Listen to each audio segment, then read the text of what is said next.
I recently rediscovered the Trickster and was very surprised to realize that understanding the role of the Trickster has been the key to understanding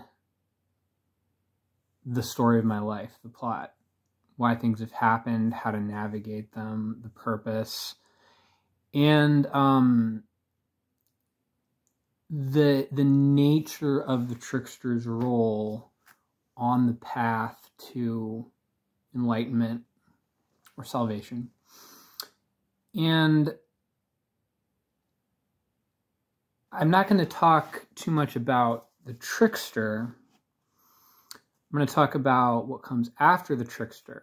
That's what I realized is so I knew about the concept of the Trickster years ago,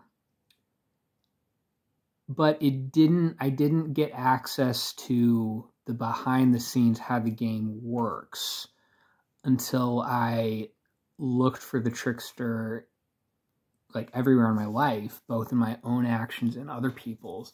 How does that work? And why the nature of the Trickster as a gatekeeper means that encountering it is not a bad thing. It's actually, well, it's not inherently a good thing, but it is there for your benefit. Even malevolent tricksters. I had a malevolent trickster in my life. A girl who turned out to be a complete psychopath. And from her perspective, she is knowing, she might not call it the malevolent trickster, but she is knowingly engaging in malicious behavior. Now, for me, because I handled it in the proper way, that malice did not actually translate into harm. And I think one of the reasons why we suffer in life, or I have at least, is because I have not recognized the Trickster in other people or in situations. And so when you don't understand that, it's like you're trying to play hockey and you've never ice skated, and you get out there, you know, you're going to get knocked down. But if you know how to play hockey, well, I'm going with hockey, I'm saying hockey because I know that if I went out there, I would get knocked down right away. But if you know how to play hockey, there's still a risk, there's still danger there, but you're able to maneuver through the danger and not respond in the way that that the Trickster is trying to trick you into responding. It wants a reaction, and I've discovered that stillness means that having found stillness, which is another word that I would use for what is called enlightenment, which is a horrible word, I hate it.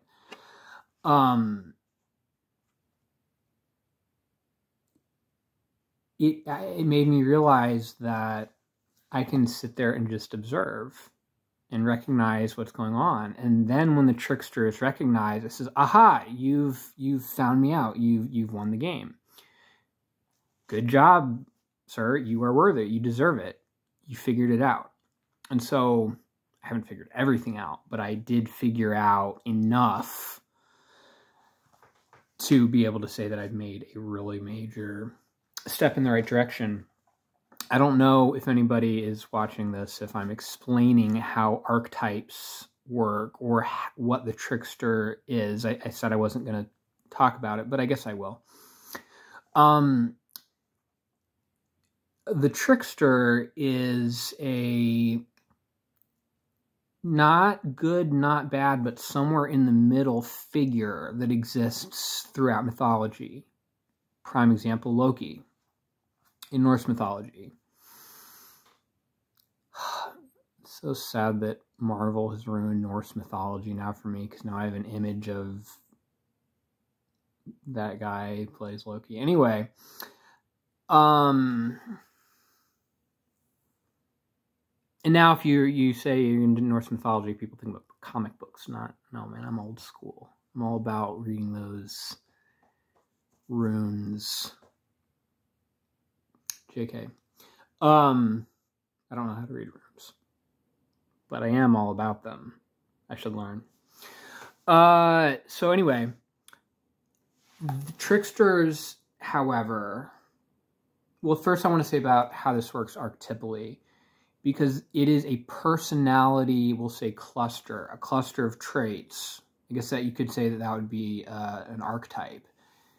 That one way to do it would be just character traits. You could say personality traits or tendencies. And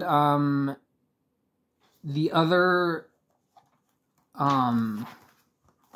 archetypes, we all have the trickster within us. We all have the, let's see, what were the other ones? There's a lot. We all have this. Here are the really interesting ones. Innocent, orphan, martyr, wanderer, warrior, magician. When you are a warrior, when you fight for something, when you go achieve something, you don't have to be in a physical battle. You can just be in the battle of trying to get something done and go through the grueling process because it matters to you and you're going to fight your way to make it happen. It could just be applying to college. That could be, you could call upon the warrior in you. And the trickster is another one, which is the side of you that is sneaky and knows how to hide information for a purpose. That purpose can be benevolent, it can be malevolent, and it can be somewhere in between. Sometimes it could be a game that gets a little too rough and the malevolent side comes out, but you are playing for fun. So anyway, we all have these different archetypes, and different ones come out at different periods in our lives and on the hero's journey and in myth. And so understanding them is a really good way of understanding, I've found, my own journey, because I can relate to, I can see how certain ones of these were more dominant than the others. And the other thing about these archetypes is that even though we all have a mix, and different traits come out at different times, some are more present in certain people than others. That's why we have personalities. It's that you can look at different people in your life and think, oh, this person are these different, have these different traits that a story with a character would be a good visual representation of. And okay, I guess I'm going into this. Now, I don't have a comprehensive, I've never read The Hero's Journey. I understand the concepts. I don't know the structure in depth. And I'm wondering what set of archetypes these belong to. If there might be a certain set of certain types of archetypes that exist, like in the story, and then other. So I don't know. I just found this, and so I'll just say Frodo is an innocent. Gollum is an orphan, if you want to do Lord of the Rings. Sam is a martyr. He's always, suffering for the sake of Frodo. Aragorn is a wanderer. Boromir is a warrior. Aragorn is later a warrior.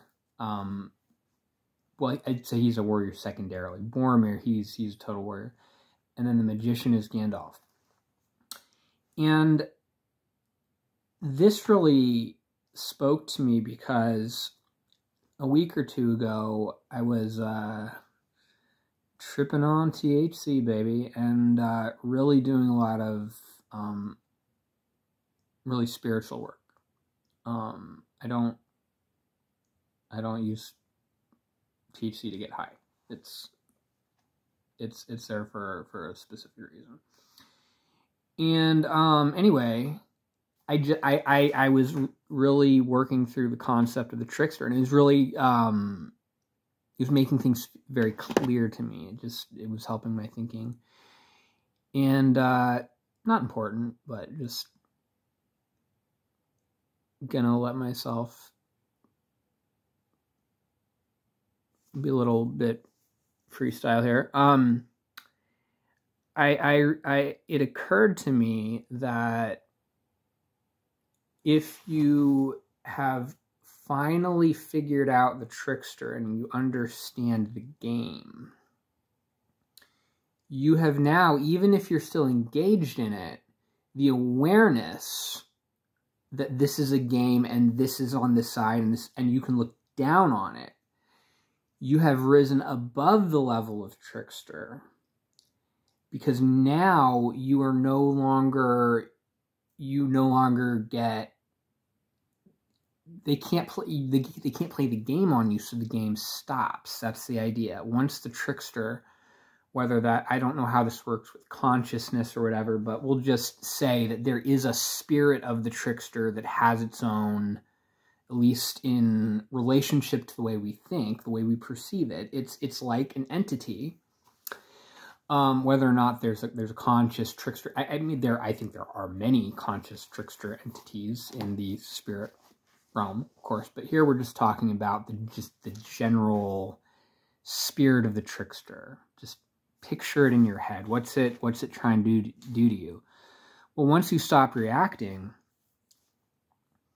you get your buttons pushed less, because you are sending out a vibe that says that is picked up out in the world as, yeah, I see through this. Just don't, So instead of trying to win the game, the way to win the game is actually to realize it's a game in the first place.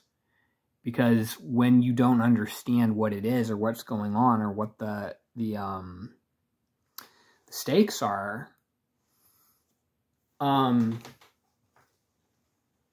you're not going to play the game very well. And you're down on the field, you can't see the larger strategy. I'm picturing soccer, but that's not the best illustration, because soccer players can see what's going on. Let's just say you're you're an enclosed foosball table. And it's when you realize that you're just like a little wooden object that is in control by someone else, and that's your entire existence, that'd be pretty terrifying. That sounds like a salvia experience. That's one of the weird things about salvia. There's a specific type of hallucination it causes, and that would fit within that, being a wooden foosball player on a foosball table, just paddling back and forth for eternity. But for whatever reason, once you realize it, then you are free to rise above it. Whether that metaphor works or not, I don't know. But the idea that I'm getting across is about how, well, life is a game. Conversations are games, in a sense. And you can play that game in a way that is benevolent. And you joke, comedians are tricksters. When you make a joke, you are deliberately hiding something from someone else, so that you know something that they don't know, so that you can convince them to do something or come to a conclusion that is wrong. And then, ta-da! You come out and you give the end to the joke, and it makes people happy. It's a very strange thing. I think that laughter and humor is very closely related, very tied into enlightenment. It's more important, it's more significant than I think that, like, you don't think of it that way. You don't think of laughter as a sign of enlightenment. It's complicated. Topic for another time. But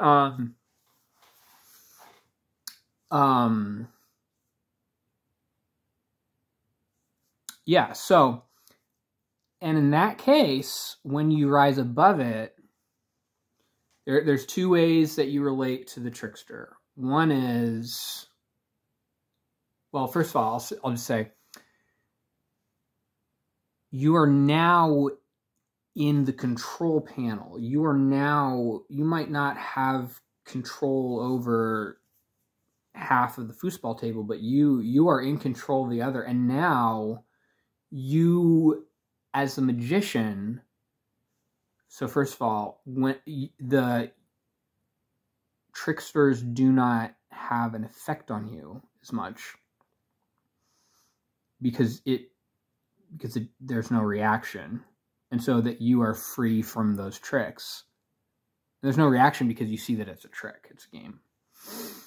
And the other is that as a magician, you now are in control of the trickster yourself, and you can employ the trickster archetype. You can embody it. You can willingly,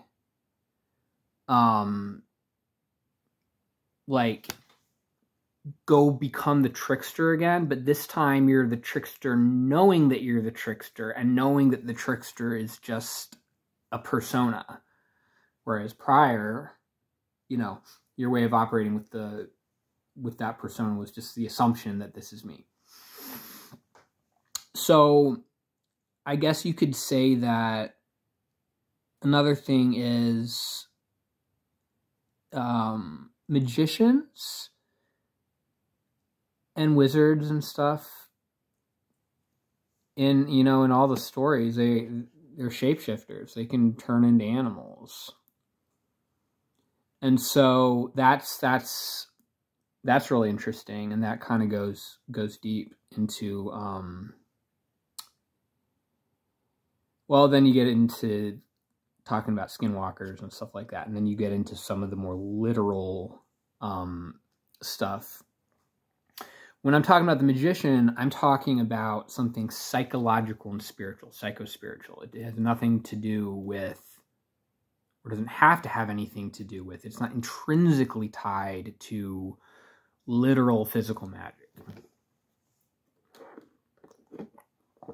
But because I believe that literal physical magic is real and I do have access to it, then you could say that I would fit the definition of a literal magician or a wizard, if you want. And it sounds, it's not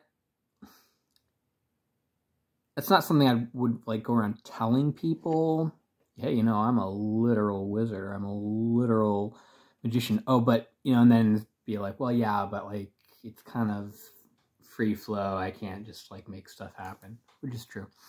But I do think that it's kind of cool. It makes it fun when you can really get into that character. And for me, getting into that character is helped by the fact that I have seen and experienced and caused something metaphysical in the physical world, in terms of connections with other people, and I would call that magic. And why not? It fits the definition of magic. I'm talking about magicians and wizards. Like, even if there's somebody who says, I'm a wizard or I'm a magician, and they have never even experienced anything supernatural, it's all just rituals, you're still doing the work. You might just not be a magician. It would be like, you can be a fisherman and not catch any fish. So, shaman is I think the best word that is very archetypally and anthropologically is the best word that I think encapsulates the essence of the practice. And then there have been other forms, even technology, I think, can be considered a form of magic. And creation, anytime you create something, you are taking on the role of the magician. And another thing is, I love drawing optical illusions, and like most of my doodles involve some like of geometrical patterns. There's some sort of optical illusion that where it's just like, it's not just like a flat out optical illusion, but it's like there's like a pillar that starts as one thing, and then you see the other stuff go into it, and it becomes something else. And so they look geometric and they look physical, but you couldn't actually create that in physically in real life because the structure just wouldn't work. So that would be an example of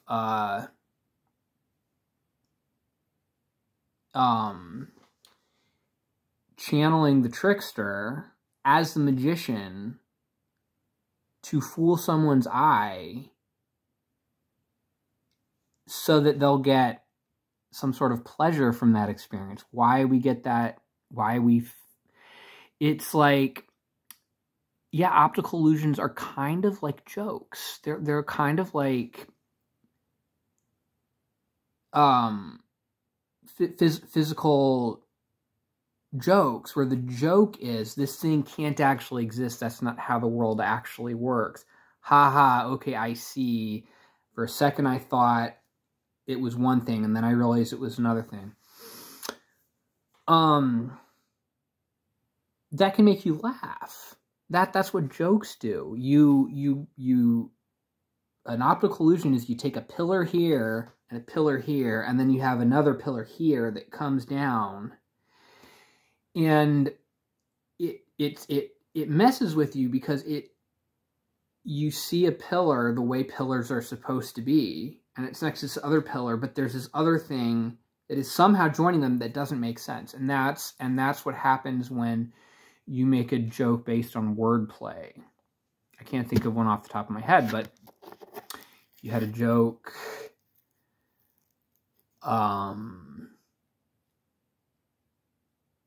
The first thing that comes to my mind is my favorite knock knock joke. Knock knock, who's there? Panther. Panther who? Panther no pants. I'm coming in. I'll see if I can dissect that. It's using the word panther in a way that makes sense on a certain level. When you say who's there, grammatically, when you say panther, that makes sense. It could be somebody's name, you know, or it could be a panther, but you just said panther. And then the punchline is, oh, I've taken this word and I've plugged it in here this one way, and now I'm using it in a completely different way, but somehow there's a narrative that combines the two, and the absurdity is right here in the center. I've thought about this before, but I really should kind of, maybe I could create a Venn diagram where, I don't know, the rational and the real here meets the rational real over here. But when you put them together, right in here, there's this space where there's this word that's being used in a different way. Why we laugh, what laughter is, why we have it, why absurdity triggers it. I mean, I think that in our common ancestors, the chimpanzees, you watch them, they laugh because they're having fun. And I guess games like tag, which, you know, all animals play, involve a certain amount of tricksterism.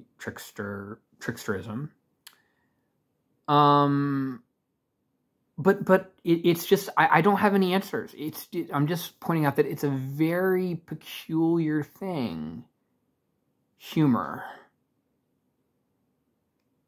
And I think that the fact that I can't make sense of it, instead of viewing that as something frustrating, I'd rather take that as a sign that it's something that's not meant, it's a mystery. Just like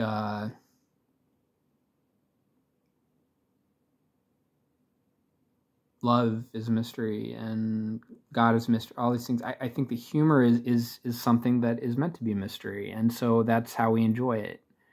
Not entirely. It is interesting. I'd like to explore it further, but yeah, so I've heard Jordan Peterson say that the fool is the precursor to the savior. Now that I don't understand. That I would need to hear more of the logic behind how that works. But if I understand it correctly, only a fool can become wise, because only by being a fool and seeing what a fool he is can he realize the errors of his ways, right? And so that's probably related to it. But yeah, the fact that humor, you know, here's another observation. In Zen, the concept of a koan is a trick. It is a trick where you're told to meditate on something that grammatically sounds like it makes sense but doesn't.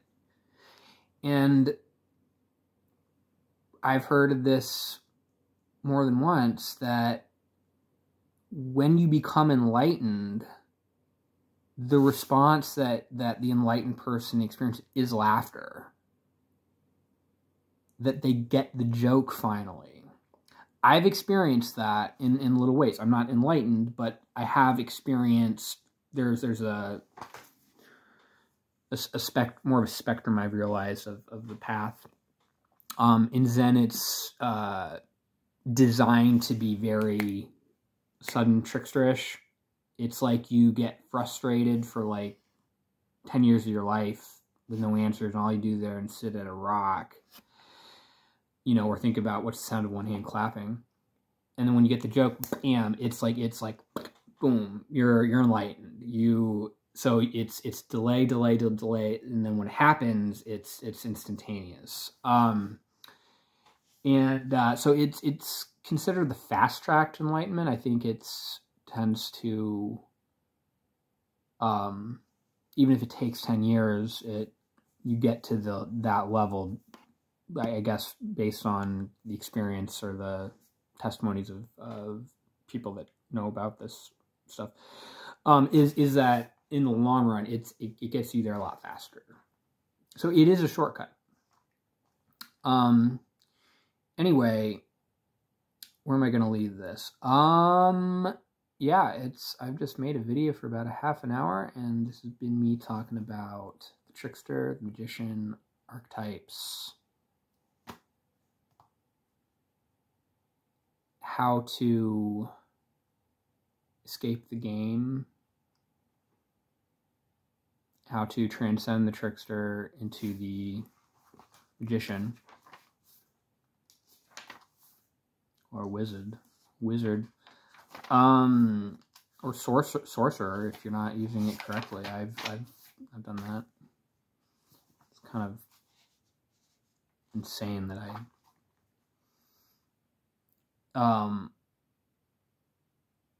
yeah, okay. So in this chart of going from innocent to orphan to martyr to wanderer to warrior to magician, probably didn't really explain that. No, I didn't really at all, but barely. But it has warrior, which last year was the year of the warrior. I was like obsessed with like self-improvement stuff, running, and I would consciously think about it as a spiritual battle, because it's a spiritual battle for my mental health, you know. I gotta push through the discomfort, you know, to get there. But it goes from warrior to magician, so I'm wondering where the trickster or fool is in that. I'm wondering if it inherently comes in between, or maybe it's another force that just doesn't... does the warrior have to become the fool? We'll just say the fool or trickster. I'm not sure which... if those are synonymous, the fool being a jester, because you can have fools that aren't jesters, but I'm wondering, is the jester considered a distinct type of trickster? I don't know. But yeah, so the reason this kind of makes me a bit relieved is because it confirms for me the things that I've come to believe on my own. And you know, if you come to a correct conclusion independently of someone else, then you're probably basing it on something that's objectively true, right? And so I feel like not on all of this, but definitely these concepts fit right in with my life. And it's really nice seeing that the magician phase is the final phase. When I stopped being a warrior, it was really sudden. It was just, I've had it. I'm done being a warrior, and I can't, it's just exhausting. And I realized that this wasn't even, it's not like even a choice to give up. Like, I'm just too tired. You know, it was just like, no, I can't. And if I have to fight more spiritual battle, I just can't get emotionally invested in it, basically. I have to do what I have to do to survive, but I can't be driven by the emotion of trying to achieve something or the end of the battle. And I believe that's because my will and my emotions are in sync with God. And so the fact that I am weary, to me, is actually a sign that I am sensing that the battle is, there's no point in, I've fought all that I can fight.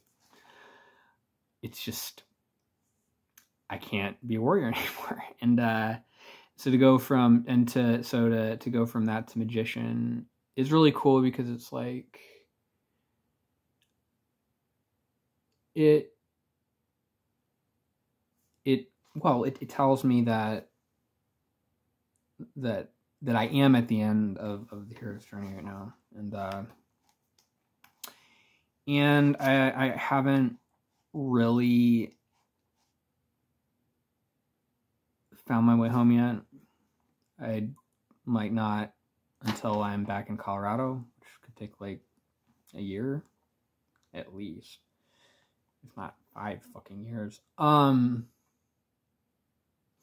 but I can handle it if I know that there are some somewhat set parameters for how this whole thing works, because I've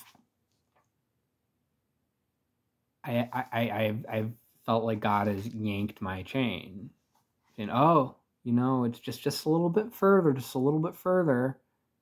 Which for a time, hey, if God wants to be, if that's the trickster saying, I'm going to draw you further with the thought that you'll achieve a goal, you'll get somewhere, but it's not, it's going to be something else, and you're just going to get stuck there, and it's not going to, but the only reason you went after it is because you were given this impression that it was this one thing that you wanted.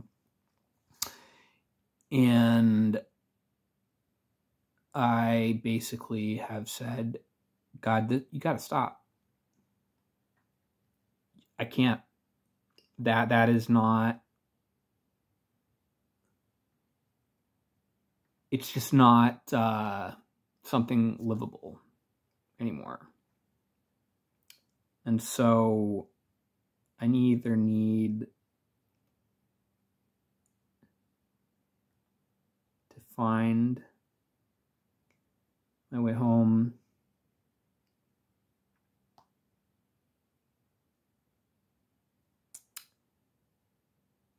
lost my train of thought there. Getting a little tired. It's late. So yeah, the Gandalf is my favorite character in Lord of the Rings. Has been for a long time.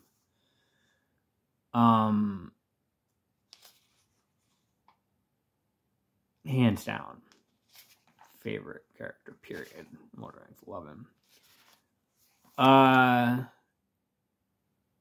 So hey, that's what makes sense. Just being that type of person. Anyway, so I'm gonna make another video talking about what's next. God, this is a long video.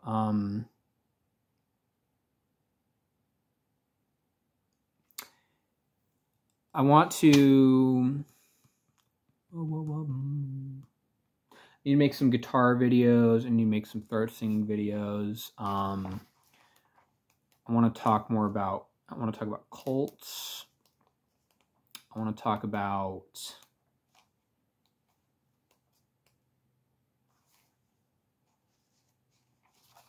the Matrix, how it all works.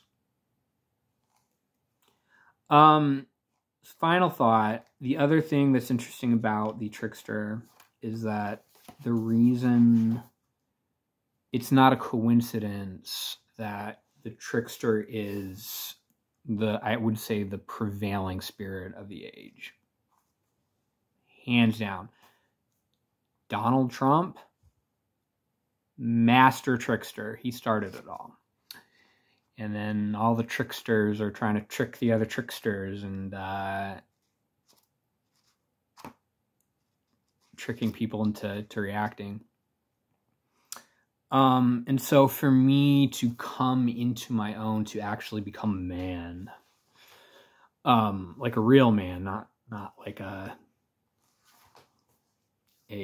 person pretending to do the adult things when they're pushed and living in their parents' basement. I have a role in the society that lies ahead. A new age has begun. There's no turning back. And I think that I was born at this time and coming into my own at this time so that I have an understanding of what's going on and I can speak to it and I can speak sanity to it. Because I am seeing the outer reflected in the inner. I feel the trickster within and I see it without. And so when I look at the tricksters, I'm able to some degree say, I am that. Or thou art that, whatever the saying is. Like, yeah, that's a reflection of myself. And yeah, so the world, I believe, is getting more and more absurd as wake-up calls for the players of the game to wake up to realize that it's a game, because there's no way this can be real. Big tits Canadian shop teacher, get out of town. That would be that's like, if I saw it in a movie, I would think it was ridiculous, but funny. But you wouldn't put that in a movie that's not an absurdist movie. Like you wouldn't put it in a movie that's supposed to somewhat mimic the real world. Anyway, yep. The Matrix, that is the word I use for the field of the game. And you can't necessarily completely get out of it. Just not really something very many people are able to do. But you can sort of step above it a little bit and play it more wisely. And use a trait that I would say the Trickster does tend to be seen as something deserving of suppression, the shadow, you know.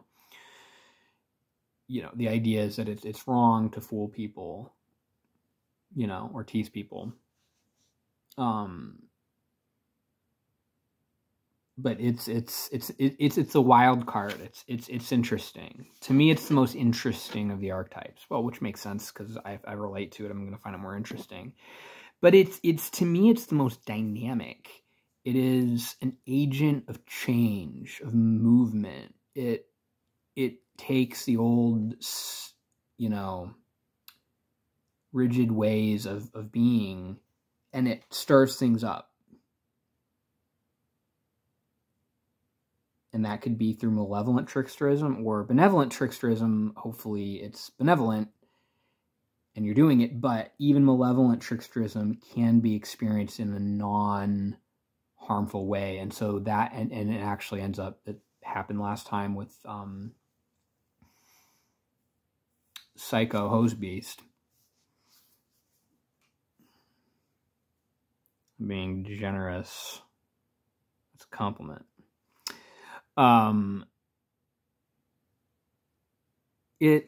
The second I realized what the whole game was, I was able to let go and realize, oh, I don't need to hold on to this because it was never real in the first place. This is not real in the first place. This is a dream.